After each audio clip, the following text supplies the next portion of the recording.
ஒரு வசனத்தை நாம் வாசிப்போம். ஆதியாகமத்தின் புஸ்தகம் 13ஆம் அதிகாரம் 15வது வசனத்தை வாசிப்போம். 13-15 வாசிங்க. நீ பார்க்கிற இந்த பூமி முழுவதையும் நான் உனக்கும் உன் சந்ததிக்கும் என்றென்றைக்கும் இருக்கும்படி கொடுத்து. கண்களை மூடுவோம். நல்ல தகப்பனே, சர்வ வல்லமை உள்ள ஆண்டவரே, இந்த அருமையான காலை வேளைக்காக உமக்கு நன்றி. மகிமையின் தேவன், எப்பொழுதெல்லாம் நாங்கள் கூடி வருகிறோமோ அப்பொழுதெல்லாம் எங்கள் மத்தியில் வர நீர் வல்லமை உள்ளவராக இருக்கிறீர். கிருபையாக இப்பொழுதும் தேவனாய் கர்த்தர் தந்திருக்கிற நல்ல சந்தர்ப்பத்திற்காக உமக்கு ஸ்தோத்திரம். கிருபையாய் ஆண்டவரே, எங்கள் மத்தியில் நீர் பேச வேண்டுமாய் நாங்கள் செபிக்கிறோம். இப்படி வார்த்தைகளை அனுப்பி தேவனாகிய கர்த்தர் எங்களை பலப்படுத்த வேண்டுமாய் நாங்கள் செபிக்கிறோம். உடைய வார்த்தைகள் தான்ப்பா எங்களுக்கு உணவு, உடைய வார்த்தை தான் எங்களுக்கு பலன், உடைய வார்த்தை தான் எங்களுக்கு ஔஷதம். அப்படிப்பட்ட உடைய வார்த்தைகளை அனுப்புவீராக. உடைய கிருபை எங்களை தாங்கட்டும். எங்கள் ஆண்டவர் இயேசுவின் நாமத்தில் பிதாவே, அல்லேலூயா. 13ஆம் அதிகாரம் ஆதியாகமத்தின் புஸ்தகம் 15வது வசனம். நீ பார்க்கிற இந்த பூமி முழுவதையும் நான் உனக்கும் உன் சந்ததிக்கும் என்றென்றைக்கும் இருக்கும்படி கொடுத்து. இது ஒரு வாக்குத்தத்தம். இந்த வாக்குத்தத்த வசனத்தில், அதாவது ஆபிரகாமுக்கு கர்த்தர் கொடுக்கிறதான ஒரு வாக்குத்தத்தம். இந்த இடம் முழுவதையும், இந்த பூமி முழுவதையும், நீ பார்க்கிற இந்த பூமி முழுவதையும் நான் உனக்கு தருவேன், உன் சந்ததிக்கு தருவேன் என்று ஆண்டவர் சொல்கிறார். ஆனால் இந்த வாக்குத்தத்தத்தை சுதந்தரிப்பதற்கு ஆபிரகாம் என்ன செய்தார் என்பது தான் ரொம்ப முக்கியம். ஒரு வாக்குத்தத்தத்தை சுதந்தரிக்க வேண்டுமானால் அதுக்கு முன்பாக ஆண்டவர் அநேக காரியங்களை நம்ம இடத்துல எதிர்பார்க்கிறார். சும்மா எந்த ஒரு ஆசீர்வாதத்தையும் யாருக்கும் ஆண்டவர் எடுத்து கொடுத்துறதில்ல. அதுக்கு நம்ம அந்த க்ரைட்டீரியா, அதை நம்ம பெற்றுக்கொள்வதற்கு நம்ம எந்த அளவுக்கு தகுதி உடையவர்களாக இருக்கிறோம் அப்படின்னு பரலோகம் பார்க்குது. எப்படி பரலோகம் பார்த்தாலும் நம்ம தகுதி இல்லாதவங்க தான், அது வேறு விஷயம். ஆனால் ஒரு சில காரியங்களை கர்த்தர் நம்ம இடத்துல எதிர்பார்க்கிறார். அந்த எதிர்பார்ப்பு, கர்த்தருடைய எதிர்பார்ப்பு நிறைவேறும் பொழுது தான் அதை ஆண்டவர் நமக்கு சுதந்திரிக்கும்படி கொடுக்குறார். ஆண்டவர் உடனே ஆபிரகாமை பார்த்து இதை எடுத்துக்கோ அப்படின்னு சொல்லலை, கொடுத்து உன் சந்ததிக்கு நான் கொடுப்பேன் அப்படிங்கிறார். அப்படின்னா இந்த வாக்குத்தத்தத்தை சுதந்திரிப்பதற்கு ஆபிரகாம் என்ன செய்தார் என்பது தான் நாம் இன்றைக்கி பார்க்க போகிறோம். அதே வேளையில் புதிய ஏற்பாட்டை பொறுத்த வரைக்கும் உலக பிரகாரமான ஆசீர்வாதத்தை குறித்து ஆண்டவர் பேசவில்லை. இது உண்டு, உலக பிரகாரமான ஆசீர்வாதம் தானாய் வரும். முதலாவது தேவனுடைய ராஜ்யத்தையும் அவர் நீதியும் தேடுங்கள், பின்பு இவை யாவும் உங்களுக்கு கூட கொடுக்கப்படும். ஆண்டவர் இதை பற்றி ஒன்றும் சொல்லலை, இதை தர மாட்டேன்னு சொல்லலை. அதே வேளையில் நம்முடைய நோக்கம் புதிய ஏற்பாட்டை பொறுத்த வரைக்கும், அதாவது இந்த சுயாதீன பிரமாணத்தை பொறுத்த வரைக்கும் நம்முடைய நோக்கம் பரலோகத்துக்குரியதாக இருக்கிறது. இந்த ஆவிக்குரிய, இந்த உலக பிரகாரமான நியாயப்பிரமாண ஆசீர்வாதங்கள் எல்லாம் அப்படியே ஆவிக்குரிய ஆசீர்வாதங்களாக மாறுது. நீங்கள் எப்படி புரிஞ்சுக்கிறீங்கன்னு தெரியல. இப்போது எபிரேயருக்கு எழுதின 11ஆம் அதிகாரத்தை நீங்கள் வாசிச்சிங்கன்னா, இதே ஆபிரகாம் சொல்கிறாரு, அவர் அதை அல்ல பரம தேசத்தையே நாடினார். அப்போது ஆவிக்குரிய ஆசீர்வாதங்கிறது பரமதேசம், நியாயப்பிரமாண ஆசீர்வாதங்கிறது இங்கே இருக்கிற தேசம். அவங்களுக்கு, இஸ்ரவேலர்களுக்கு இந்த பூமிக்குரிய ஆசீர்வாதம், நமக்கு வானத்துக்குரிய ஆசீர்வாதம். அதே மாதிரி இந்த வானத்துக்குரிய ஆசீர்வாதத்தை, பரம தேசத்தை நாம் சுதந்திரிக்க வேண்டுமானால் அதுதான் உண்மை, அதுதான் மெய்யான ஆசீர்வாதம். அந்த பூமியை சுதந்திரித்த ஆபிரகாம் தான் இதை எழுதுகிறார். ஆபிரகாமுக்கு சொல்லப்பட்டது தான் அவருடைய மனநிலையை தான் எபிரேயர் 11 சொல்லுது. அவர் அந்த வாக்குத்தத்த தேசத்துக்கு வந்துட்டார், அங்கே கூடாரம் போட்டு தங்கிட்டார். தங்கின பிறகு அவர் சொல்கிறாரு, அதை அல்ல அதிலும் மேன்மையான பரமதேசத்தையே அவன் நாடினான் அப்படின்னு சொல்லி. அதே மாதிரி தான் நமக்கும் பரமதேசம் ஒன்று நியமிக்கப்பட்டிருக்கிறது. நம்முடைய ஓட்டம் அதை நோக்கி தான் இருக்கணும். இந்த உலகத்தில் இருக்கிறோம், நம்ம பேசுகிறோம், பழகிறோம், சந்தோஷமாக இருக்கிறோம், சாப்பிட்றோம், தூங்குகிறோம், ஏந்திரிக்கிறோம், உறவுகள் இருக்குது, வேலைக்கு போகிறோம், எல்லாம் இருக்குது. ஆனால் இது எதுவுமே நிரந்தரமானது அல்ல. இது எல்லாமே ஒரு நாள் கடந்து போகும். உண்மையும் கூட. ஒருவேளை நம்ம இப்படி சொன்னோம்னா கொஞ்சம் ஓவராக பேசுகிறாங்க, அதெல்லாம் என்ன அப்படிலாமா உலகம். நீங்கள் இது வரைக்கும் பாருங்கள், இந்த உலகத்தில் நிரந்தரமான உறவுகள் எது இருந்திருக்கு? இது வரைக்கும் ஒன்றுமே கிடையாது. எல்லோரும் ஒரு நாள் கடந்து போயிடுவாங்க. நிரந்தரமான ஆசீர்வாதம் எது இருக்குது? எல்லாம் ஒரு நாள் நம்மக்கிட்ட இருக்குது, ஒரு நாள் போயிடுது, நம்ம கையை விட்டு போகுது, ஒரு நாள் வருது, எல்லாம் இருக்குது. நிரந்தரமானது இந்த பூமியில் எதுவுமே கிடையாது. அப்போ வேதம் தெளிவாக சொல்லுது, இதை அல்ல இதிலும் மேன்மையான பரமதேசத்தையே அவர்கள் நாடினார்கள். அப்போ இந்த பரமதேசத்தை நாம் சுதந்திரிக்கணும். பரமதேசத்தை சுதந்திரிப்பதற்கு நாம் என்ன செய்ய வேண்டும்? அதுதான் நாம் இன்றைக்கி காலை வேளையில் பார்த்து கொஞ்சம் நேரம் பார்த்துட்டு நம்ம ஜெபம் பண்ண போகிறோம். முதலாவதாக இந்த பரமதேசத்தை, ஆபிரகாம் கானான் தேசத்தை சுதந்திரிப்பதற்கு என்ன பண்ணாரோ அதே தான் பரமதேசத்தையும் சுதந்திரிக்கிறது. இந்த பரமதேசத்தை சுதந்திரிக்கிறதுக்கு நம்ம என்ன செய்யணும் அப்படின்னு கேட்டிங்கன்னு சொன்னால், 12ஆம் அதிகாரம் ஆதியாகமத்தின் புஸ்தகம் 1வது வசனத்தை வாசிங்க. 1வது வசனமும் 2வது வசனமும் வாசிங்க. கர்த்தர் ஆபிரகாமை நோக்கி, நீ உன் தேசத்தையும் உன் இனத்தையும் உன் தகப்பனுடைய வீட்டையும் விட்டு புறப்பட்டு நான் உனக்கு காண்பிக்கும் தேசத்துக்கு போ. முதலாவதாக அந்த தேசத்தை சுதந்திரிக்க வேண்டுமானால் முதலாவது கர்த்தர் சொல்கிறாரு, நீ இருக்கிற தேசத்தை விட்டு புறப்பட்டு நான் உனக்கு காண்பிக்கும் தேசத்துக்கு போ. அந்த தேசத்தை சுதந்திரிக்கணும்னா இந்த தேசத்தை விடணும். இந்த தேசத்தை விட்டால் தான் அந்த தேசத்தை சுதந்திரிக்க முடியும். அதாவது ஆவிக்குரிய ஆசீர்வாதத்தை பொறுத்த வரைக்கும் ஒன்றை விட்டால் தான் இன்னொன்றை பெற்றுக்கொள்ள முடியும். வேதத்தின்படி எல்லாரையும் நீங்கள் பார்த்தீங்கன்னு சொன்னால் ஒன்றை வச்சுக்கிட்டே இன்னொன்று ஆண்டவர் தரேன்னு சொல்ல மாட்டார். ஒன்று இது இல்லை அது. கர்த்தர் தெய்வமானால் கர்த்தர் இடத்துல வாங்கள், பாகால் தெய்வமானால் பாகால் இடத்துல போங்கள். வசனம் சொல்வது யாக்கோபில், இருமனம் உள்ளவன் தன் வழிகள் எல்லாவற்றிலும் நிலையற்றவனாக இருக்கிறான். ரெண்டு காரியங்கள் வச்சுக்கிட்டு நாம் ஒரு விஷயத்தை அட்டைன் பண்ண முடியாது, ஏதாவது ஒன்று தான்.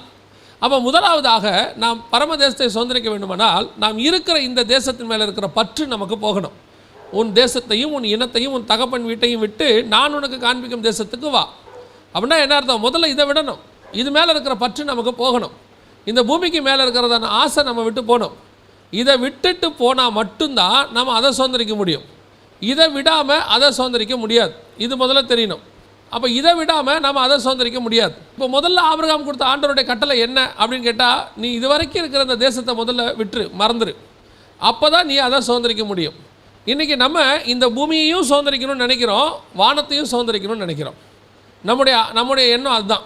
இதை விடாமல் அதை சுதந்திரிக்கணும் அப்படிங்கிற எண்ணம் இருக்கிற வரைக்கும் உங்களால் அதை சுதந்திரிக்க முடியாது. இனி கடைசி காலத்தில் போதனைகளும் எப்படி ஆயிடுச்சு, இதையும் விடாது இருக்கணும், அதையும். அதை வந்து ஆண்டவர் சொல்கிறது நியாயப்பிரமாணத்துக்கும் கிருபையின் பிரமாணத்துக்கும். இப்போ இவங்க எல்லாம் எப்படி ஆகிட்டாங்க அப்படின்னு கேட்டால், பூமியும் நம்ம சுதந்திரிக்கணும், அதையும் சுதந்திரிக்கணும். முதல்ல நம்ம பரலோகத்தை தான் சுதந்திரிக்கணும். இந்த பூமி நிலையானது அல்ல, இந்த தாட் இருக்கணும். ரெண்டாவது அதில் இருக்க ஆண்டவர் சொல்லக்கூடிய விஷயம் என்னென்னா, இதை விட்டு புறப்பட்டு நான் உனக்கு காண்பிக்கும் தேசத்துக்கு போ. அப்படின்னா என்ன அர்த்தம்? உங்களுக்கும் இந்த பூமிக்கும் போகிற தேசத்துக்கும் ஆண்டவர் ஒரு பிரிவினை உண்டாக்குகிறார். இந்த பிரிவினை தான் இருக்கிறதுலே ரொம்ப முக்கியமானது. இந்த பிரிவினை இல்லாமல் உங்களால் தேவனுடைய அந்த ஆசீர்வாதத்தை சுதந்திரிக்க முடியாது. அந்த தேவன் உங்களுக்கு வைத்திருக்கிற திட்டத்தை சுதந்திரிக்க முடியாது. இந்த தேசத்தை பரம தேசத்தினா வெறும் பரலோகத்தை மட்டும் இல்லை, எதை ஒன்றையுமே நீங்கள் சுதந்திரிக்கணும்னா, கர்த்தர் சொன்னதை சுதந்திரிக்கணும்னா முதல்ல நீங்கள் கொஞ்சம் காரியத்தை விட வேண்டியிருக்கு. அப்போஸ்தலர் நடபடிகள் 2ஆம் அதிகாரம் 40வது வசனத்தை வாசிக்கிறோம். மாறுபாடான இந்த சந்ததியை விட்டு விலகி உங்களை ரட்சித்துக் கொள்ளுங்கள் என்று வசனம் சொல்லுது. மாறுபாடான இந்த சந்ததியை விட்டு விலகி உங்களை ரட்சித்துக் கொள்ளுங்கள். அப்படின்னா என்ன அர்த்தம்? உங்களுக்கும் உலகத்துக்கும் ஒரு வித்தியாசம் இருக்கணும், அது ஒரு வேறுபாடு இருக்கணும்.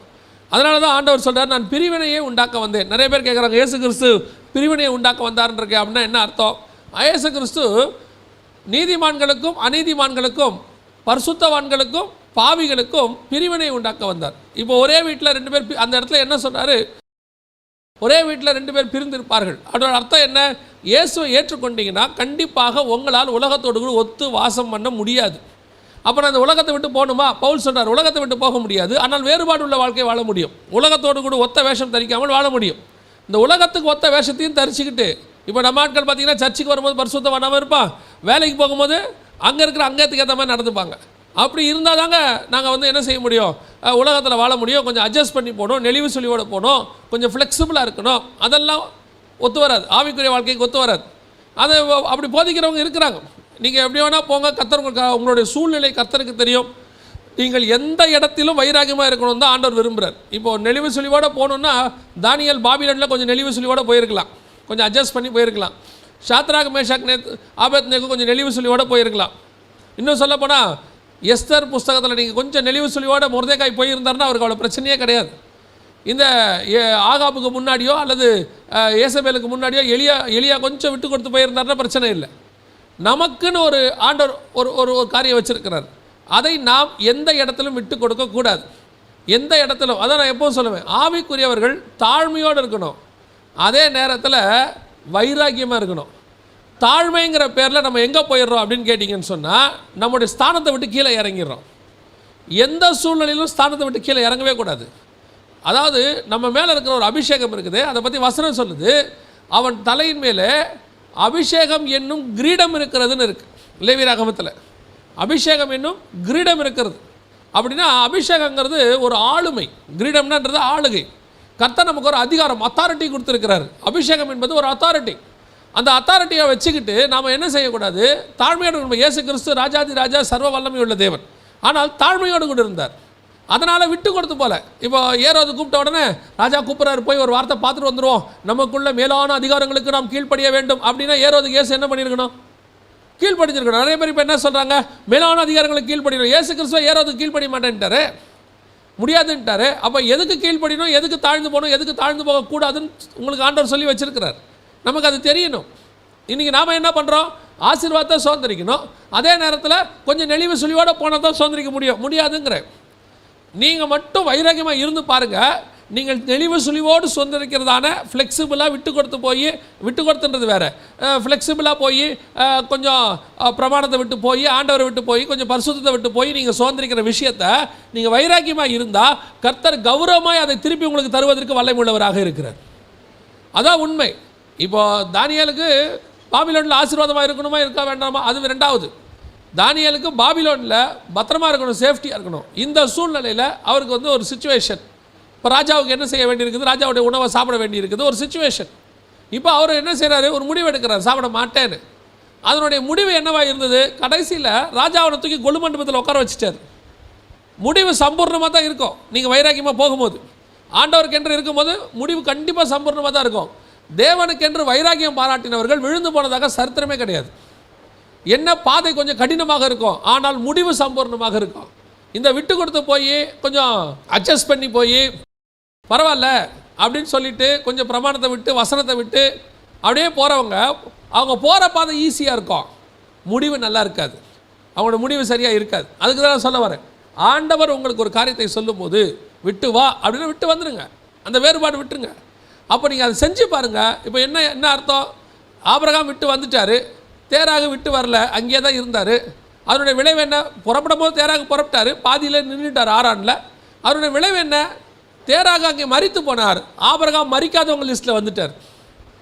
ஏன்னா இயேசு கிறிஸ்து சொல்கிறார், ஆபிரகாம் ஈசாக்கு யாக்கோபு என்பதை கொடுத்து அவர் மரித்தோருக்கு தேவனாக இராதபடிக்கு அப்படின்ட்டார்.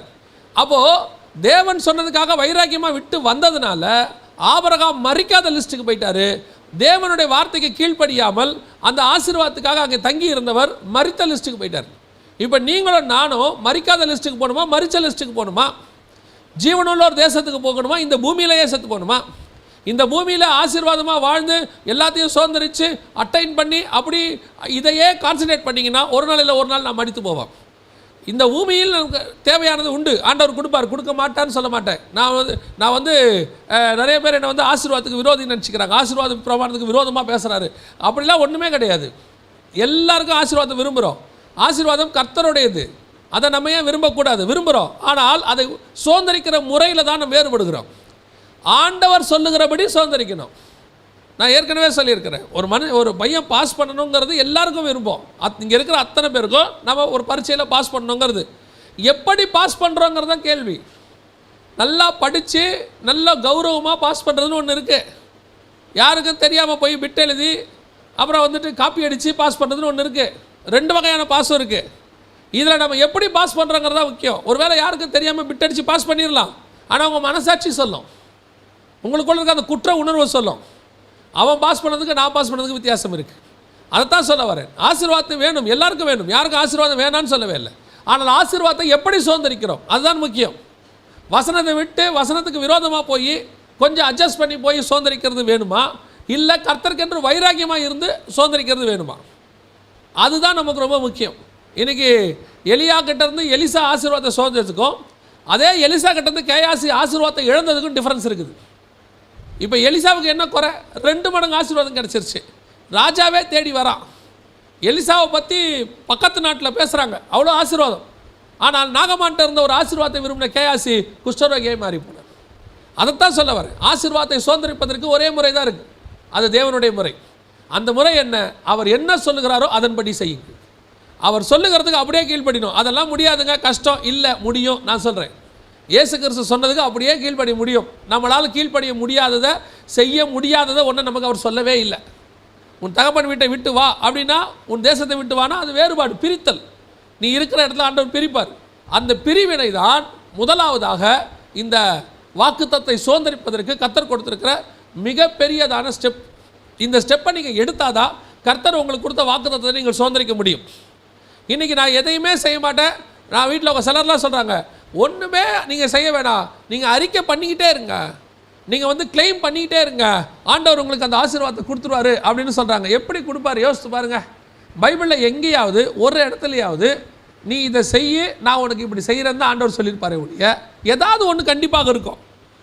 அதாவது ஆதாமை பார்த்து ஆண்டவர் சொல்கிறார் 1:28 எல்லாவற்றையும் நான் உனக்கு என்ன செஞ்சேன், பூமியை கீழ்ப்படுத்தி ஆண்டு கொள்ளுங்கள்னு ஆண்டவர் சொல்கிறார். எல்லாத்தையும் அவனுக்கு கொடுத்துட்டாரு. ஆனால் கர்த்தர் அவனுக்கும் ஒரு காரியத்தை வைக்கிறார். அதான் வசனம் சொல்லுது, நான் ஆதாம் என் உடன்படிக்கையை மீறினானுங்கிறார். அப்போ ஆதாமோட என்ன உடன்படிக்கை? உடன்படிக்கை என்ன? 2 பேரும் பண்ணுறது தான் அக்ரிமெண்ட்.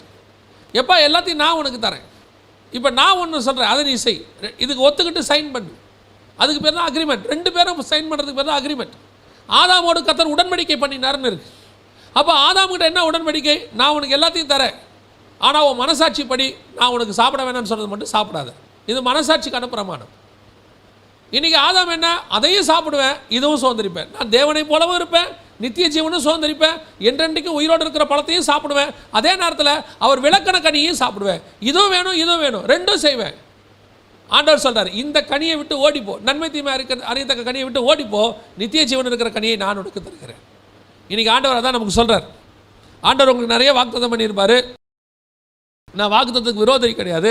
ஆண்டவர் உங்களுக்கு நிறைய காரியங்கள் உங்களோடு பேசியிருப்பார், சொல்லியிருப்பார். அதை சுதந்திரிப்பதற்கு நாம் என்ன செய்ய வேண்டும்? முதலாவதாக கர்த்தர் உன்னை வேறு பிரிக்கும் போது வேறுபாட்டுக்கு ஒப்புக் கொடுங்க.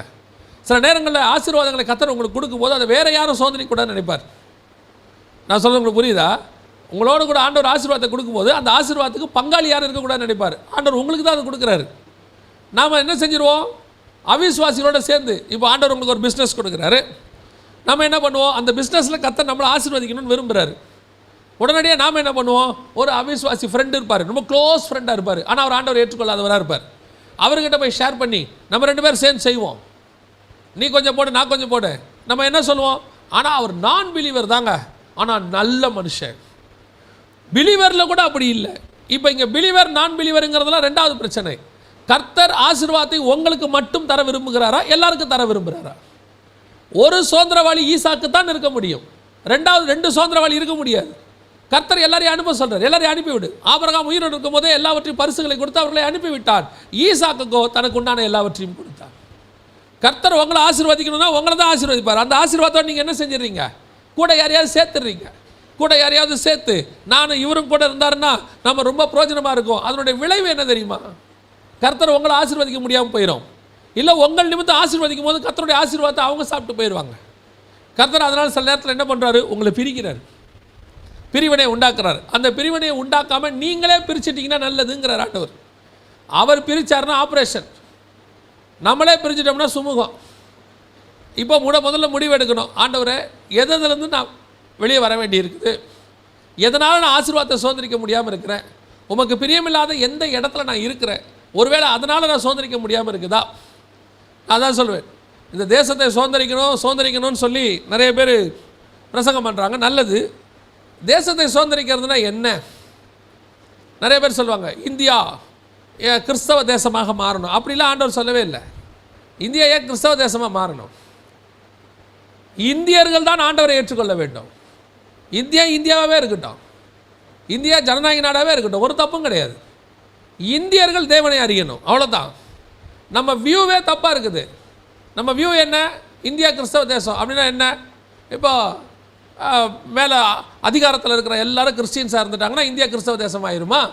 அது அல்ல, அது ஆண்டவர் விரும்பலை. ஆண்டவர் விரும்புறது என்னென்னா மனமாற்றம்.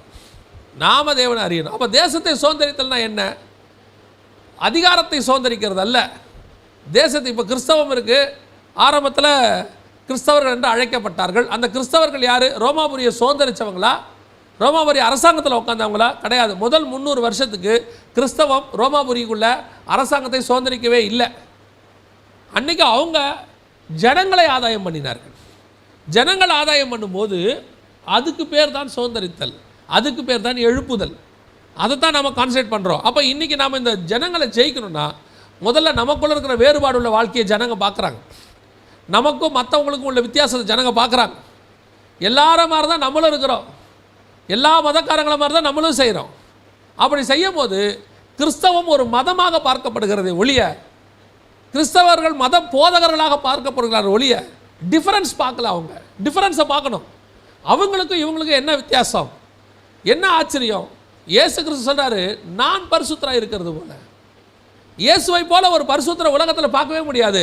அந்த பரிசுத்தரை நம்ம வழியாக இந்த ஜனங்கள் பார்த்தால் தேசம் தானாய் சுதந்திரிக்கப்படும். நம்ம மூலயமா இயேசுவை அவங்க பார்க்கல, அதான் விஷயமே. இயேசுவை காட்ட வேண்டியது நம்ம தான்.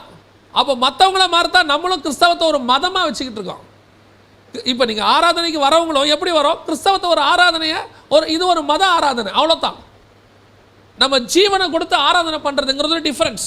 மற்ற ஆராதனைகளுக்கும் நம்ம ஆராதனைக்கும் டிஃப்ரென்ஸ் இருக்குது. நம்மளுடைய வாழ்கிற முறைக்கு டிஃப்ரென்ஸ் இருக்குது. இதை உலகம் பார்த்துருச்சுன்னா, இந்தியா பார்த்துருச்சுன்னா, தமிழ்நாடு பார்த்துருச்சுன்னா, எழுப்புதல் என்பது தானாய் வரும். அப்போ நமக்குள்ளே இருக்கிற வித்தியாசம் முதல்ல தெரியணும், நம்மளை பார்க்கும்போது தெரியணும். 10 அதான் எப்பவும் சொல்லுவேன், 10 11 இருக்கவே கூடாது. எல்லாரும் மாதிரி இவரும் ஒருத்தர், எல்லா விசுவாசி மாதிரி இது ஒரு விசுவாசி, எல்லா ஊழியக்கார மாதிரி இவர் ஒரு ஊழியக்காரர், எல்லா மதத்தை மாதிரி கிறிஸ்தவ ஒரு மதம் அப்படின்னா Christianity failure, Christians failure. Christianity மதம் அல்ல, இது ஒரு வாழ்க்கை முறை. இந்த வாழ்க்கை முறையை, நான் வாழுகிற முறையை மற்றவர்கள் பார்க்கும்போது ஆட்டோமேட்டிக்காக என்ன சொல்லுவாங்க? இந்த வாழ்க்கை முறை நல்லா இருக்குதுங்க, இந்த வாழ்க்கை முறையில் பிரச்சனை இல்லை, இந்த வாழ்க்கை முறையை சொல்லி கொடுத்த இயேசு ரொம்ப நல்லவராக இருக்கிறாரு, எங்களுக்கும் இந்த இயேசு வேணுமென்னு தானாக அவங்களே வருவாங்க. ஒரு ஏரியாவில் நல்லா தண்ணி இருக்குது, எல்லா ஃபெசிலிட்டிஸ் இருக்குதுன்னா ஜனங்க தானாக அந்த இடத்துக்கு என்ன செய்கிறாங்க? தேடி வராங்க. இங்கே ஒரு வீடு கிடைக்குமா அப்படின்னு அவங்க வந்து கேட்குறாங்க. ஒரு ஸ்கூல் நல்லா சொல்லி கொடுக்குதுன்னா ஜனங்க தானாக வராங்க, இந்த ஸ்கூலில் ஒரு சீட் கிடைக்குமா? அதே மாதிரி நம்முடைய ஆண்டவருடைய உபதேசத்தை நம் மூலமாக இந்த ஜனங்கள் பார்த்தால் தேடி வந்து தானாய் கேட்பார்கள், உங்கள் இயேசு எங்களுக்கு வேண்டும் என்று சொல்லி. அப்போ இந்த வேறுபாடு உள்ள வாழ்க்கை தான் நம்மளை இயேசுவை காட்டும். உலகத்தோடு கூட ஒத்த வேஷம் தெரிச்சா இயேசுவை காட்டாது. இப்போ என்ன செய்கிறாங்க? நம்மளை பார்க்கும்போது இவங்க எல்லாரும் மாதிரி தான், இவங்களும் ஆடுறாங்க, ஓடுறாங்க, ஓடியாடுறாங்க, குதிக்கிறாங்க, எல்லா வேலையும் பண்ணுறாங்க, இவங்களுக்கு அவங்களுக்கு எந்த டிஃபரன்ஸும் இல்லையே அப்படிங்கிற ஒரு மனநிலை கிறிஸ்தவத்தை குறித்து வந்துக்கிட்டு இருக்கு. அது வரக்கூடாது. முதல்ல இந்த வேறுபாடு வரணும். அதான் ஆண்டவர் சொல்கிறாரு, இந்த தேசத்தை சுதந்திரிக்கணும்னா முதலாவது நீ வேறுபாடுக்குள்ளவா. முதலாவது உனக்கு உலகத்துக்கு என்ன இருக்கணும்? வித்தியாசம் இருக்கணும். இந்த டிஃபரன்சியேஷன் எல்லாத்துலேயும் இருக்கணும், அத்தனையிலும் இருக்கணும். சிந்தனை, பேச்சு, பார்வை எல்லாத்துலேயும் இருக்கணும், நடை, உடை, பாவனை எல்லாத்துலேயும் இருக்கணும். இவங்க கிறிஸ்தவர்கள், இவங்க தேவனுக்குரியவர்கள் அப்படின்னு தெரியணும். That is first. முதலாவதாக ஆண்டவர் சொன்னார், முதல்ல தேசத்தை சுதந்திரிக்கணும்னா இனி இருக்கிற தேசத்தை விட்டு போ, அப்போ தான் நீ தேசத்தை என்ன செய்ய முடியும்? சுதந்திரிக்க முடியும். ரெண்டாவது ஆண்டவர் சொல்கிறாரு, இந்த தேசத்தை சுதந்திரிக்கிறதுக்கு என்ன பண்ணணும்? வாசிங்க 13ஆம் அதிகாரம் 14வது வசனத்தை வாசிங்க. 13, 14 வாசிங்க. லோத்து ஆபிராமை விட்டு பிரிந்த பின்பு கர்த்தர் ஆபிராமை நோக்கி, உன் கண்களை ஏறெடுத்து நீ இருக்கிற இடத்திலிருந்து வடக்கையும் தெற்கையும் கிழக்கையும் மேற்கையும் நோக்கிப்பார். ரெண்டாவது நீங்கள் செய்ய வேண்டியது என்ன? இந்த தேசத்தை சுதந்திரிக்கணும்னா நீங்கள் செய்ய வேண்டிய மிக முக்கியமான விஷயம், கர்த்தர் உங்களுக்கு கொடுத்துருக்கிற அந்த காரியத்தை நீங்கள் சுதந்திரிக்கணும்னா முதல்ல நீங்கள் அதை நோக்கி பார்க்கணும். அப்படின்னா என்னங்க? இப்போ ஆபிரகாமை கூட்டிகிட்டு வந்துட்டார், தேசத்துக்கு வந்துட்டார். இப்போ ஆபிரகாமும் இருக்கார், லோத்தும் இருக்கிறாரு, 2 பேர் இருக்கிறாரு. 2 பேருடைய விஷனை கவனிங்க. 2 பேருடைய விஷன். லோத்துடைய விஷன் சோதோமை நோக்கி இருக்கிறது, ஆபிரகாமுடைய விஷன் கானானை நோக்கி இருக்கிறது. கர்த்தர் சொல்கிறாரு, இந்த தேசத்தை நோக்கி பார், நீ சுதந்திரிக்க போகிற தேசத்தை என்ன செய்யணும்? நோக்கி பார்க்கணும். அப்படின்னா என்ன அர்த்தம்? உன்னுடைய விஷன், பார்வை, முதல்ல உனக்கு ஒரு விஷன் இருக்கணும். எனக்கு இந்த தேசத்தை சுதந்திரிப்பேங்கிற நம்பிக்கை இருக்கணும். அப்படி ஒரு விஷன் உங்களுக்கு இருக்கணும். முதல்ல இந்த இடத்துக்கு உங்களை கொண்டாந்துருக்கிறாரு, இந்த ஏரியாவுக்கு உங்களை கொண்டாந்துருக்கிறாருன்னா இந்த ஏரியாவுக்கு வந்து உட்காந்துட்டு நம்மளுடைய வாயின் அறிக்கை என்னவாக இருக்கும்? ஐயோ, இந்த ஏரியா ஜனங்க கடினமான ஜனங்கங்க, இதுங்கக்கிட்டலாம் ஊழியம் பண்ணுறது ரொம்ப கஷ்டம். ஐயோ, இந்தியா மோசங்க, இங்கெல்லாம் ஒரு பயங்கரமான பாவ தேசம், இங்கெல்லாம் ஊழியம் பண்ணுறது கஷ்டம்.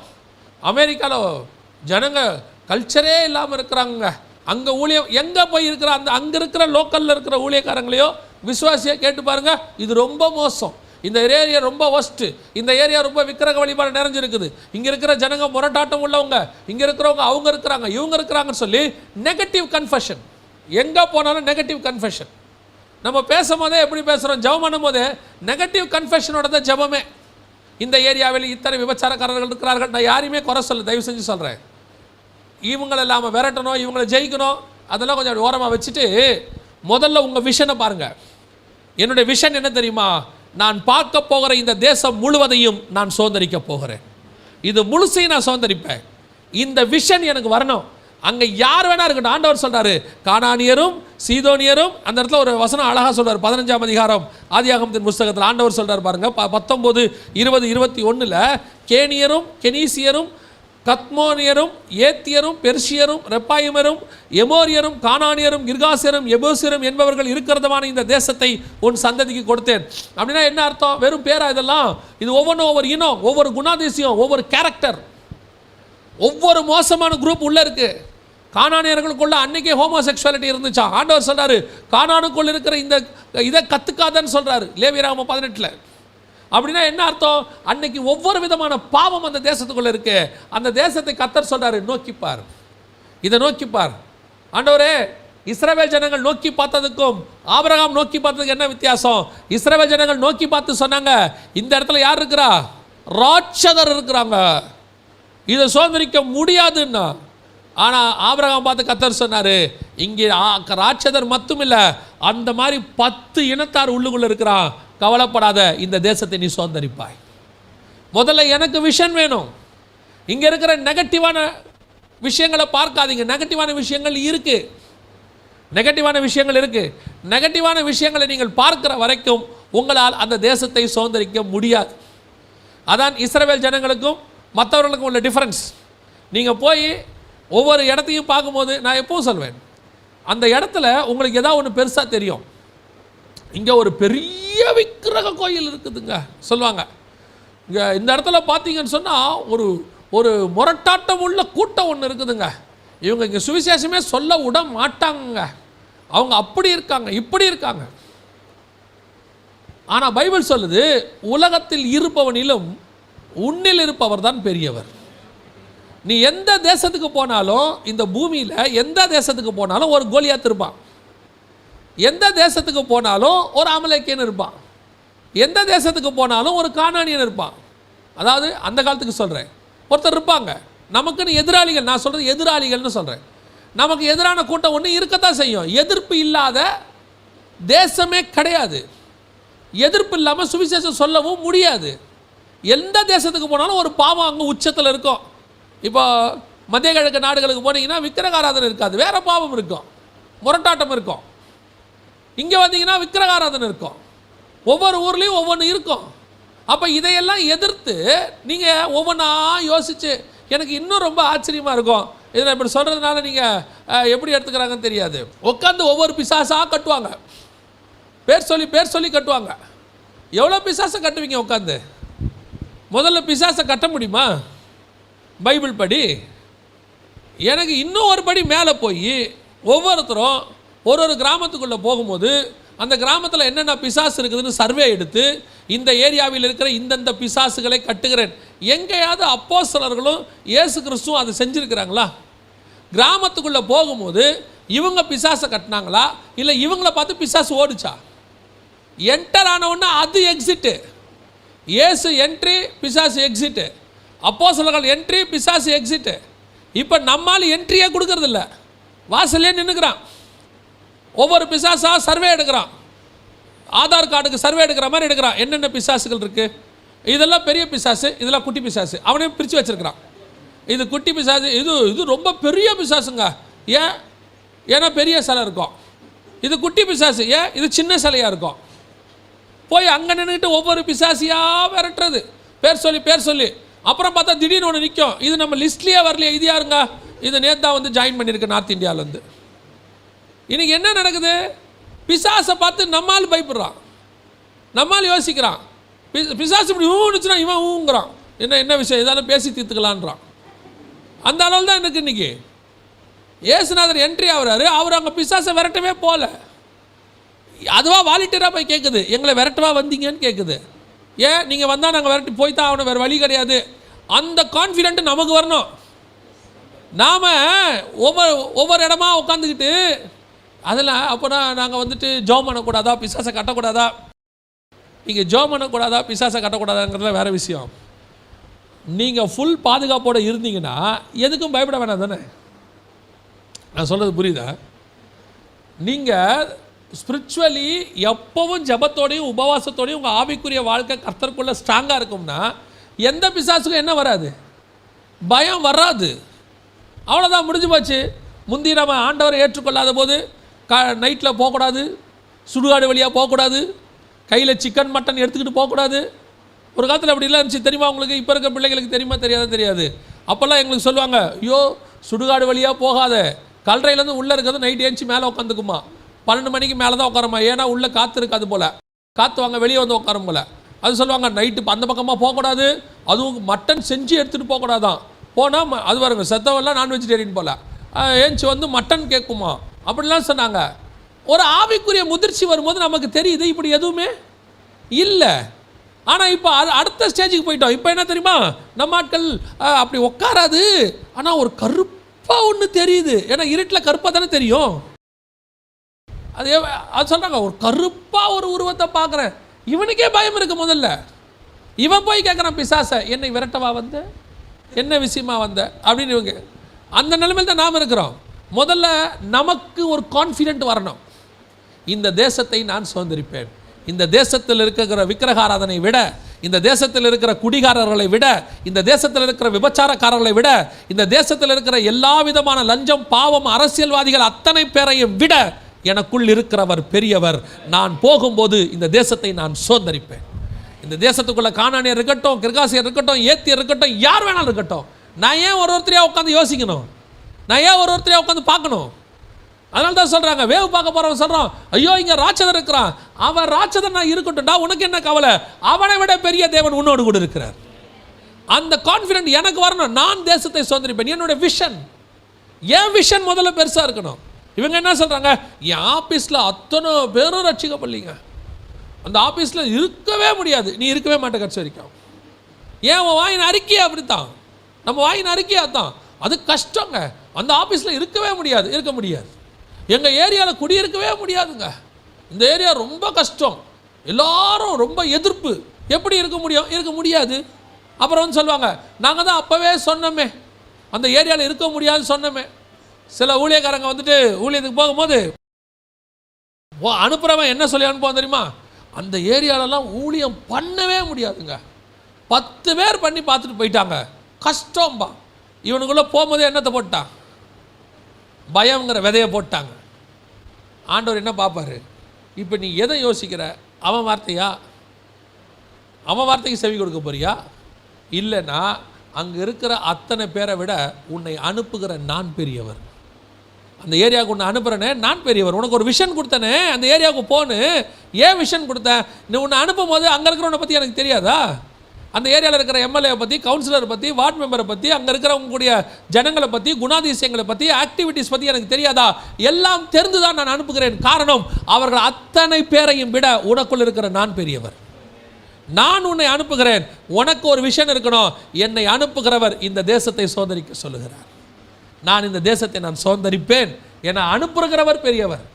அலெக்சாண்டருடைய பெரிய பலமே என்ன தெரியுங்களா, அலெக்சாண்டருடைய பலம், அலெக்சாண்டரை கண்டோன்னா அத்தனை பேருக்கு பயம்.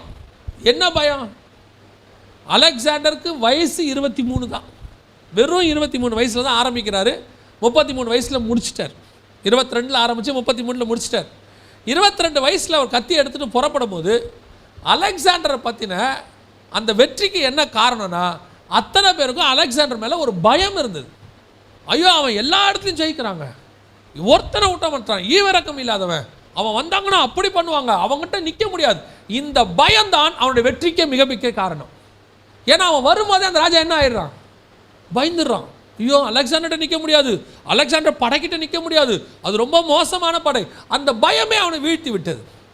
அதான் அலெக்சாண்டர் சக்ஸஸ். அப்போது உங்கள் மேலேயும் எங்கள் மேலேயும் நான் சொல்கிறேன், ஒரு ஆவிக்குரிய பயம் வரணும் அந்த ஏரியாவில். நான் எப்பவும் சொல்லுவேன், அந்த ஆவிக்குரிய பயம் தான் வெற்றிக்கு காரணம்.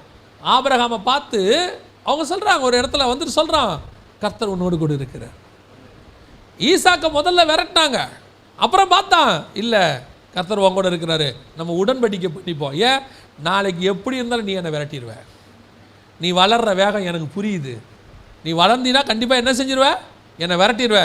ஏன் அப்படிப்பட்ட ராஜா வந்து தன்னுடைய தளபதியை கூட்டிகிட்டு வந்து ஈசாக்கிட்ட என்ன செய்கிறாரு, உடன்படிக்கை பண்ணுறாரு. நம்ம உடன்படிக்கை பண்ணிப்போம், நான் உனக்கு ஒரு பொல்லாப்பம் செய்யலை, நீ எனக்கு ஒரு பொல்லாப்பம் செய்யாத. ஏன்பா அந்த பயம் வருது ஈசாக்கு மேலே, அவன் மேலே கர்த்தர் இருக்கிறார், கர்த்தர் கூட இருக்கும்போது அந்த பயம் வரும். அப்போ தான் ஈசாக்கு சொல்வார், கர்த்தர் நமக்கு இடம் உண்டாக்கினார். மேலே அந்த பயம் வரணும். முதல்ல உங்களுக்கு அந்த விஷன் வரணும், நான் இந்த தேசத்தை சுதந்திரிப்பேன். கர்த்தர் என்னை இங்கே வச்சிருக்கிறார்னா ஒரு ஹெவன்லி பர்பஸோடு தான் வச்சுருப்பார். ஒரு பரலோகத்தினுடைய திட்டத்தோடு தான் வச்சுருப்பார். பரலோகத்தின் திட்டம் இல்லாமல் கர்த்தர் என்ன செஞ்சிருக்க மாட்டார், இங்கே வச்சிருக்க வாய்ப்பே இல்லை. அப்படி நான் கர்த்தர் ஏன் என்னை கொண்டு வந்திருக்கிறாரு, ஏன் என்னை இங்கே வச்சிருக்கிறாரு, கர்த்தர் என் மேலே ஒரு திட்டம் வச்சிருக்கிறாரு. இந்த விஷன் நமக்கு வரணும், இந்த தரிசனம். அதான் சொல்கிறேன், நீ முதல்ல நோக்கி பார், ஃபஸ்ட்டு பார், நீ பார். மோசே பிஸ்கா கொடுமுடியில் ஏறி முதல்ல பார்க்குறார் தேசத்தை. ஆண்டவரே நான் இதை உள்ளே போக மாட்டேனா, நீ போக மாட்டேன், இப்போ என்ன பண்ணலாம், முதல்ல பாரு. பார்த்துட்டு ஆண்டவரே இப்போ என்ன செய்யணும், நீ பாரு. ஒரு நாள் இல்லை ஒரு நாள் அந்த மலையில் நீ போய் உட்காருவாய். ஒரு நாள் இல்லை ஒரு நாள் அந்த தேசத்துக்குள்ளே இருக்கிற மேசியாவை நீ போய் பார்ப்ப. ஒரு நாள் இல்லை ஒரு நாள் உன்னை ரத்த சாட்சியை உள்ளே நான் கொண்டு போவேன். அதான் சொல்கிறேன், நல்லா தெரிஞ்சுக்கொள்ளுங்க. முதல்ல உங்கள் விஷன் நீங்கள் பார்க்கணும்.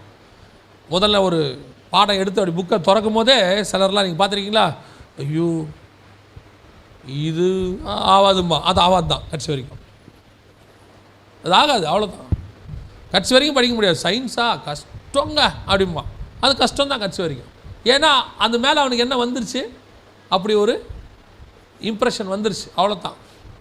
இது படிக்கும் போதே நான் கர்த்தர் எனக்கு நல்லபடியாக ஞானம் கொடுப்பாரு, நான் படித்து பாஸ் பண்ணுவேன் அப்படிங்கிற நோக்கத்தோடு படித்தா தான் என்ன செய்ய முடியும், பாஸ் பண்ண முடியும்.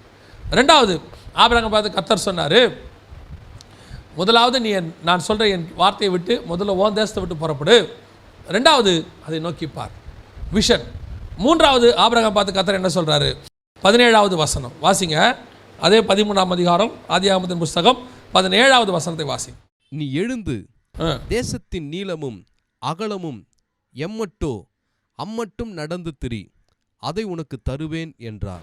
வந்தாச்சு, பார்த்தாச்சு, ஓகே ரைட், வந்தாச்சு பார்த்தாச்சு, இப்போ எனக்கு தந்துடுவீங்களா, இல்லை, இன்னும் ஒன்று இருக்குது. பார்க்குறதுங்கிறது விசுவாசம், பார்க்குறதுங்கிறது விசுவாசம். எப்படிங்க பார்க்குறதும் விசுவாசம் எப்படி ஒன்றா அப்படின்னு கேட்டிங்கன்னா, 15ஆம் அதிகாரத்தில் ஆண்டவர் ஆபிரகாம் பார்த்து சொல்கிறாரு, உன் சந்ததியை வானத்து நட்சத்திரத்தை போல. 15:5 வாசிங்க பாப்போம். அவர் அவனை வெளியே அழைத்து நீ வானத்தை அண்ணாந்து பார், நட்சத்திரங்களை என்ன உன்னால கூடுமா. இப்ப ஆண்டவர் என்ன சொல்றார், ஃபர்ஸ்ட் என்ன செய்ய, பார், முதல்ல பாரு. அதுதான் இங்கேயும் சொல்றார், தேசத்தை பார், வானத்தை பார், உன் நட்சத்திரத்தை என்ன கூடுமானால் என்ன முடியுமானால் பண்ணு. பார்த்தாச்சு, இப்போ எல்லாம் ஆச்சு, சரி இதோட அவ்வளோதானா அப்படின்னு கேட்டால் அடுத்து ஆண்டவர் சொல்கிறாரு, பார்க்கறது. அதான் எது நான் பார்க்கறது ஏன் விசுவாசம் சொல்கிறேன்னா, அண்ணாந்து பார், நட்சத்திரத்தை என்ன கூடுமானால் என்ன என்று சொல்லி பின்பு அவனை நோக்கி உன் சந்ததி இவண்ணமா இருக்கும் என்றார். அவன் கர்த்தரை விசுவாசித்தான். அப்போ பார்க்கறதுக்கும் விசுவாசத்துக்கும் சம்பந்தம் இருக்கு. நீங்க பார்க்கறத நடக்கும்னு நினைக்கிறீங்கல்ல, அது நிச்சயம் நடக்கும்னு நம்புறீங்கல்ல, அதற்கு பேர் தான் விசுவாசம். நம்பப்படுறது மேல் உறுதியும் காணப்படாத மேல் நிச்சயம். அப்போ பார்க்கறதுக்கும் விசுவாசத்துக்கும் சம்பந்தம் இருக்கு. நீ பார்க்கறத அப்படியே விசுவாசிக்கணும். அவன் விசுவாசித்தான். அப்போ விஷன் வந்துருச்சு, விஷன் அவன் விசுவாசிட்டான். விசுவாசம் மட்டும் போதுமா, நான் வந்துட்டேன் பார்த்துட்டேன், விசுவாசம் மட்டும் போதுமா அப்படின்னா அடுத்த ஆண்டவர் சொல்றாரு, நீ எழுந்து நட. இது கிரியை இல்லாத விசுவாசம் செத்தது. நீ விசுவாசிச்சிட்டப்பா, பார்த்துட்ட, எல்லாம் ஓகே, பட் அதுக்குன்னு நீ ஒன்று செய்ய வேண்டி இருக்கு. என்ன செய்யணும், நீ நட. ஏன், உனக்கு எவ்வளவு தூரம் இன்ட்ரெஸ்ட் இருக்குன்னு பார்ப்போம். நீ நட, உன் ஊழியம் அதான் ஊழியம். சுதந்திரிக்கிறதுனா நீ செய்ய வேண்டிய வேலை கொஞ்சம் இருக்கும். வெறும் பார்க்கறதுனால மட்டும், விசுவாசிக்கிறதுனால மட்டும், கேட்கறதுனால மட்டும், கேள்வினால விசுவாசம் வரும்னு சொல்லி வெறும் கேட்கறதுனால மட்டும், செய்தி கேட்கறதுனால மட்டும், சர்ச்சுக்கு வரதுனால மட்டும் ஆசீர்வாதம் வந்துடாது. நீங்கள் செய்ய வேண்டிய கிரியைகள்னு கொஞ்சம் இருக்குது, நீங்கள் அதில் கண்டிப்பாக செய்ய வேண்டும்.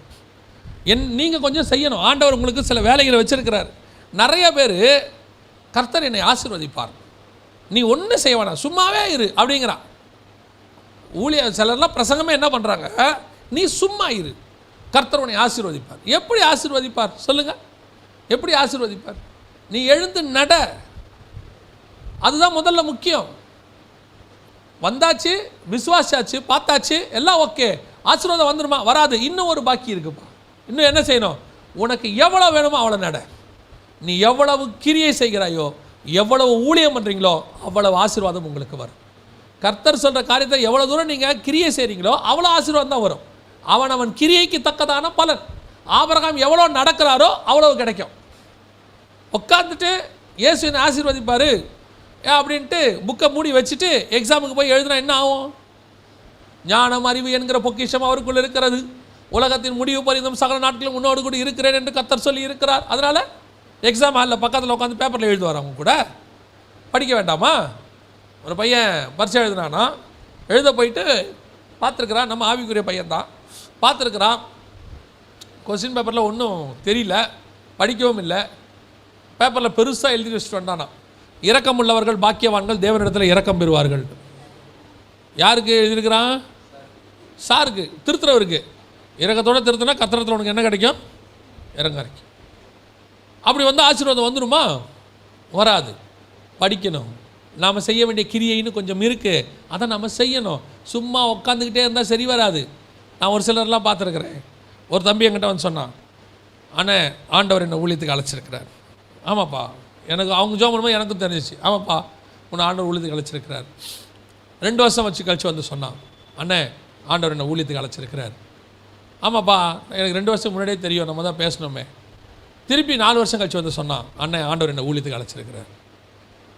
அவனை கேட்டேன், இப்போ என்ன தான்டா பண்ண போகிறேன்? ஊழியத்துக்கு அழைச்சிருக்கிறாருன்னு தான் கன்ஃபார்ம் ஆகி போச்சு. என்ன தான் பண்ண போகிறேன்? காத்திருக்கிறேன். என்ன காத்திருக்கிறேன்?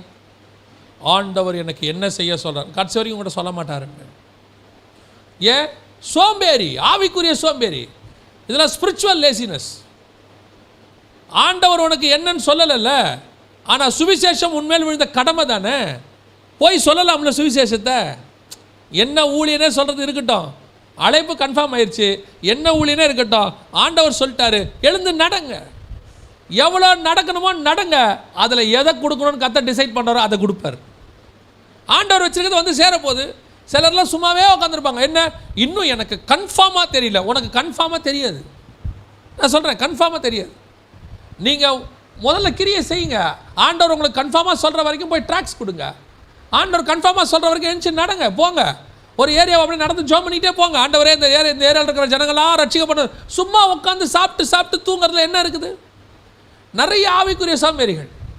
ஆண்டவர் செய்யட்டும், ஆண்டவர் செய்வார். வீட்டு வாசலில் கதவை தட்டி கொடுப்பார். நீ செய்ய வேண்டிய கிரியைன்னு ஒன்று இருக்குல்ல. அதாவது கணவனாக கர்த்தர் வீட்டில் வச்சிருக்கிறாரு, வீட்டை கர்த்தர் ஆசீர்வதிப்பார். எல்லாம் உண்மைதான். நான் வேலைக்கே போக மாட்டேன், ஆண்டவர் எனக்கு வாரம் கொண்டு வந்து கொடுப்பார். எப்படி கொடுப்பார்? லாக்டவுன் இருந்தால் கூட பரவாயில்ல, கொடுப்பார்னு சொல்லலாம். வேலையே இல்லை, எல்லாம் மூடிட்டாங்கன்னா கூட பரவாயில்ல. வேலைக்கு போகிற காலத்துலேயும் வேலைக்கு போகிறதில்ல. அப்படியே உட்காந்துக்கிட்டு என்ன பண்ணுறீங்க? ஜாப் பண்ணுறோம். என்ன பண்ணுறீங்க? ஜாப் பண்ணுறோம். அவன் சொல்கிறதே அப்படி தான் இருக்கும். ஆண்டவர் சமூகத்தில் காத்திருக்கிறோம். உனக்கு வராது. சோம்பேறி. போய் முதல்ல ஆண்டவருக்கு ஏதாவது செய்யுங்க, எழுச்சி நடங்க. பாருங்கள், பைபிளில் இருக்குது, பவுலுக்கு கண்ணு சுகமான உடனே அவன் உடனே புறப்பட்டு போய் கிறிஸ்துவை தெய்வம் என்று சொல்ல ஆரம்பித்தான். யார் அவனுக்கு சொல்லலை பாருங்க, அந்த வாஞ்சை. அதான் நான் சொல்லுவேன், இயேசுவை நீங்கள் சொந்த ரட்சகராக ஏற்றுக்கொண்டால் ஒரு ரட்சிப்பின் சந்தோஷம் வரும். அந்த ரட்சிப்பின் சந்தோஷம் உங்களை சும்மா இருக்க விடாது. உங்களை உடனடியாக ஆண்டவரை பற்றி யாருக்காவது சொல்லும். அப்படி சொன்னா தான் உனக்குள்ள ரட்சிப்பின் சந்தோஷம் கரெக்டாக இருக்குன்னு அர்த்தம். இன்னைக்கு நிறைய பேருக்கு அழைப்பு இருக்கு, வாக்குத்தத்தம் இருக்கு, எல்லாத்தையும் வாங்கி வச்சிருக்கிறாங்க, ஆனால் சோதரிக்கல. காரணம் என்ன? உட்காந்தே இருக்காங்க, அப்படியே உட்காந்துருக்காங்க. முதல்ல போங்க, கிரியை செய்யுங்க. என்னன்னு சொல்லலையா? ரைட், பரவாயில்ல, போய் ட்ராக்ஸ் கொடுங்க.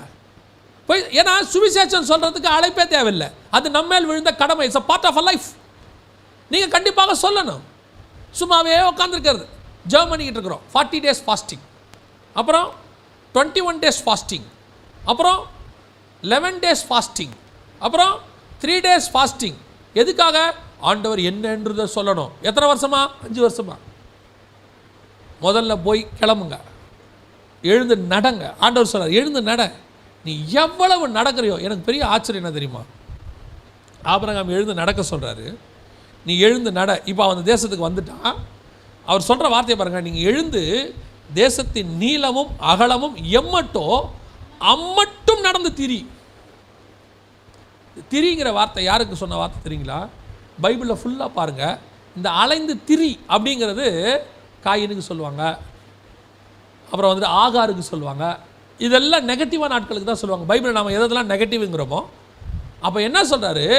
இந்த உலகத்தை சுதந்திரிக்கிற காயினாக இருக்கட்டும், ஒரு ஆகாராக இருக்கட்டும், இவங்கெல்லாம் என்ன பண்ணாங்க? அலைஞ்சு திரிஞ்சாங்க. ஏன் அலைஞ்சு திரிஞ்சாங்கன்னா, நிலையான வாழ்க்கை இல்லை அவங்களுக்கு. ஒரு நாடோடி மாதிரி போயிட்டே இருக்கான், அவன் பிரயாணம் முடியாது. இந்த இவங்களாம் இருப்பாங்க, நீங்கள் பார்த்துருப்பீங்க தெரியுமா, அவங்கள சொல்லுவாங்க குறவர்கள், இந்த இவங்கள சொல்லுவாங்க, அவங்களாம் பார்த்துருப்பீங்க. அவங்கள பார்த்தீங்கன்னு சொன்னால் ஒரு இடமா ஸ்டே பண்ணவே மாட்டாங்க, அங்கே அங்கே அங்கே போயிட்டே இருப்பாங்க, லைஃப் லாங் போயிட்டே இருப்பாங்க.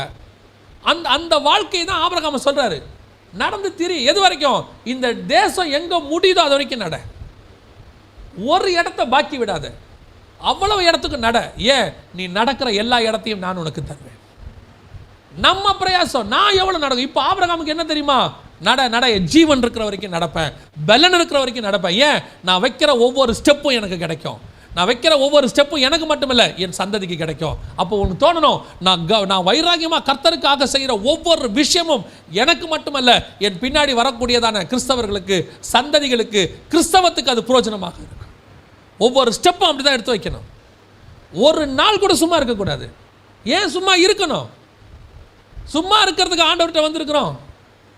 என்கிட்ட ஒரு பாஸ்டர் சொல்லுவாங்க, அண்ணே ஒரு 2 நாள் ரெஸ்ட் எடுங்கண்ணே.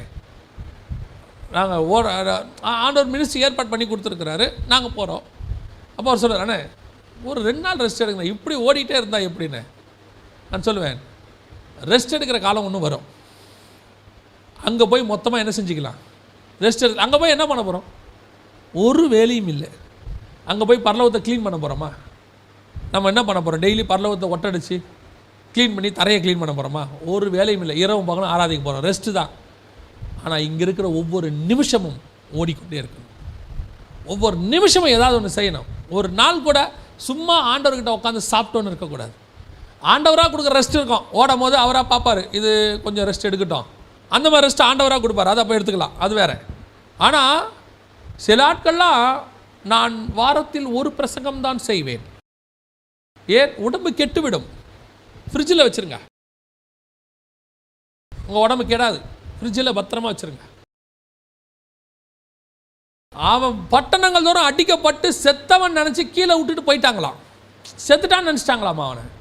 வசனம் சொல்லு, அவன் எழுந்து பட்டணத்துக்குள் போய், நீங்கள் அவன் செத்து, அப்போ தான் யோசிச்சு பாருங்க, சாவடின்ற நம்ம ஊரில் சாவடி அடிச்சிருக்காங்கடா அப்படின்னு. அந்த அடி அடித்த பிறகு ஏன்ச்சவன் என்ன பண்ணியிருக்கான், நம்மளை அந்த என்ன செஞ்சுருவோம், உடனடியாக அந்த ஒரு கட்டு போட்டு ஃபோட்டோ போட்டு வாட்ஸ்அப்பில் போட்டு பிரதர் பவுலுக்காக ஜெபம் பண்ணவும், அவர் எதிரிகளால் தாக்கப்பட்டு மிகுந்த உபத்திரவத்துக்கு நடுவில் இருக்கிறார். அவருடைய சீஷர்கள் தீமோத்தேயு, தீத்து இவர்கள் எல்லாரும் பாதிக்கப்பட்டிருக்கிறார்கள், இவர்கள் ஊழியங்களுக்காக நாம் ஜெபிப்போம் அப்படின்னு ஒரு ஃபோட்டோ போட்டு பவுலை இப்படி உட்கார வச்சுருப்போம். அவன் அடித்தவொடனே எந்திரிச்சு அவன் போயிட்டே இருக்கான் பாருங்க.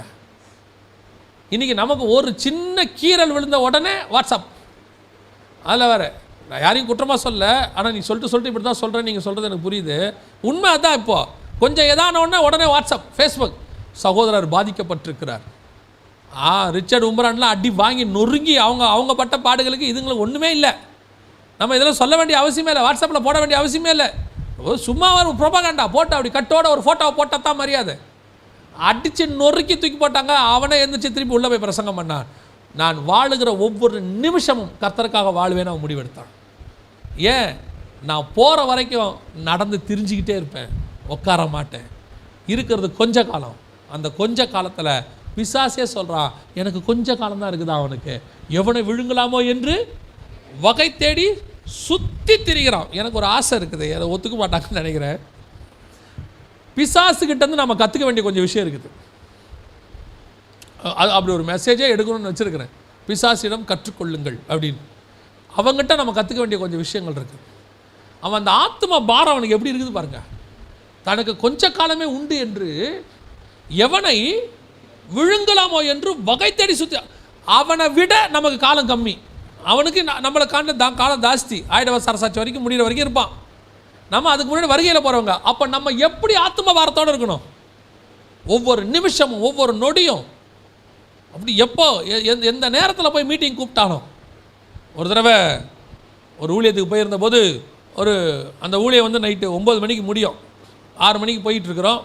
போகும்போது அந்த பாஸ்டர் கேட்டார், அண்ணே இங்கேருந்து ஒரு 300 கிலோமீட்டர் தள்ளி காலைல 5 மணிக்கு ஒரு ஊழியம் இருக்குண்ணே, அந்த ஜனங்க ரொம்ப விரும்புகிறாங்க, ரொம்ப பாவப்பட்ட ஜனங்கண்ணே அப்படின்லாம் சொன்னார். இது நான் கேட்டேன், இது எத்தனை மணிக்கு முடியும்? இது 10 மணிக்கு முடியும்ண்ணே. நம்ம முடிஞ்ச பிறகு நம்ம பஸ்ஸு பிடிச்சி, ஒரு பஸ் இருக்குது, அதை பிடிச்சி ஏறுவோம். காலைல 3 மணிக்கு போய் இறங்குவோம். இறங்கி ரெஃப்ரெஷ் ஆகிட்டு 5 மணிக்கு மீட்டிங் போகலான்னாரு. எனக்கு நான் சொன்னேன், பிரதர் ரொம்ப கஷ்டமாயிரும் பிரதர், 10 மணிக்கு முடிச்சு 3 மணிக்கு போய் வேண்டாம் விட்டுருங்க அப்படின்னு சொன்ன. அவர் சரிங்க பிரதர் ஒன்றும் பிரச்சனை இல்லை அப்படின்ட்டார். சொல்லி 1 நிமிஷம் இருக்கும், ஆவியானவர் எனக்கு கேட்குறாரு, நீ அந்த மீட்டிங் போவேன்னு சொல்லித்தானே உன்னை நான் இந்த மீட்டிங் ஏற்பாடு பண்ணேன், நீ எப்படி போக மாட்டேன்னு சொல்லுவேன்?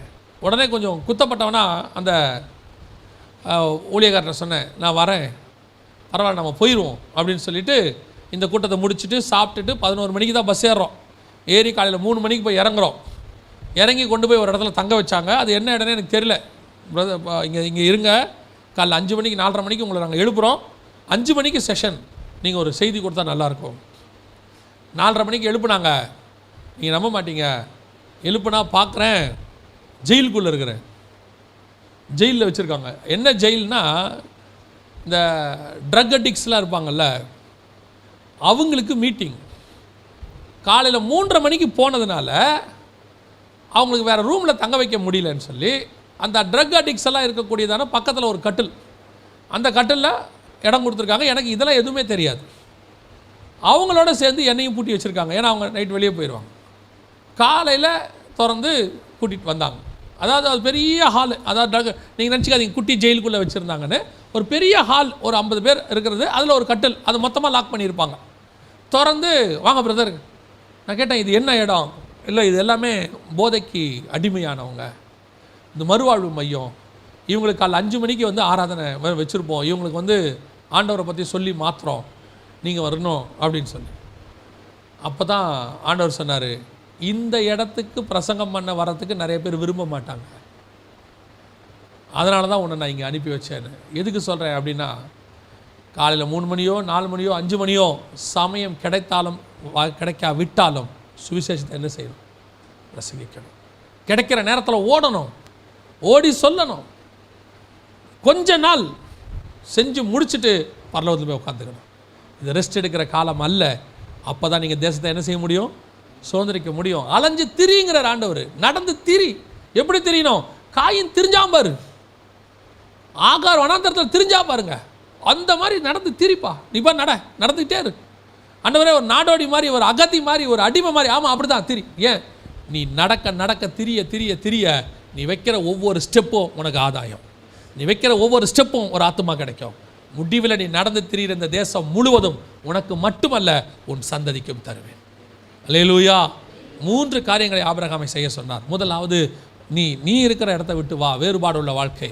முதல்ல பிரிவினை உண்டாக்கினார், அதுக்கு ஆபிரகாம் கீழ்ப்படிந்தார். 2வது, விஷன் பார், எல்லாத்தையும் பார், எதெல்லாம் பார்க்குறியோ அதையும் பார். நீ பார்க்குற தேசத்தை நான் உனக்கு தருவேன். 2வது, எழுந்து நட. ஆண்டவர் கிரியை செய்ய சொல்கிறார். நீ விசுவாசா மட்டும் போதாது, என்ன செய்யணும்? கிரியை நடப்பிக்கணும். நாம் நடப்பிக்கிற கிரியைக்கு தக்கதாய் கர்த்தர் நம்மை ஆசீர்வதிக்க வல்லமை உள்ளவராக இருக்கிறார். நான் சொல்கிறது வெறும் சுவிசேஷத்துக்கு ஆத்மாதாயத்துக்கு மட்டும் இல்லை. நீங்கள் ஒரு பிஸ்னஸில் இருக்கிறீங்களா, அதுக்கும் இது பொருந்தும். ஒரு வேலையில் இருக்கிறீங்களா, அதுக்கும் இது பொருந்தும். எல்லாத்துக்கும் இந்த 3 ஃபார்முலா கண்டிப்பாக பொருந்தும். நாம் ஜெபம் பண்ண போகிறோம். எல்லா கண்களை மூடுவோம் தேவ சமூகத்தில். சர்வ வல்லமை உள்ள எங்கள் தகப்பனே, இந்த அருமையான காலை வேளைக்காக உமக்கு நன்றி. உடைய மகிமையுள்ள கரத்தில் தாழ்த்துகிறோம். அப்பா, நீர் எங்களுக்கு வைத்தவைகள் நாங்கள் சுதந்திரித்துக் கொள்ள நீர் எங்களுக்கு சொல்லிக் கொடுத்துருக்கிறதா நம்முடைய வேத வசனங்களுக்காக உமக்கு நன்றி. இதெல்லாம் எங்களுக்கு நீர் கொடுத்துருக்கிற ஃபார்முலா மாதிரி ஆண்டவரே, இதை நாங்கள் கேட்டு அதன்படி செய்து நீர் எங்களுக்கு வைத்தவைகளை சுதந்திரித்துக் கொள்ள கர்த்தர் கிருபை பாராட்டுவீராக. உடைய மகிமையுள்ள கரத்தில் தாழ்த்துகிறோம். இதை கேட்கிற ஒவ்வொருத்தருக்கும் இப்படிப்பட்ட வைராக்கியம் வர கர்த்தர் கிருபை தருவீராக. எங்கள் ஆண்டவர் இயேசுவின் நாமத்தில் பிதாவே.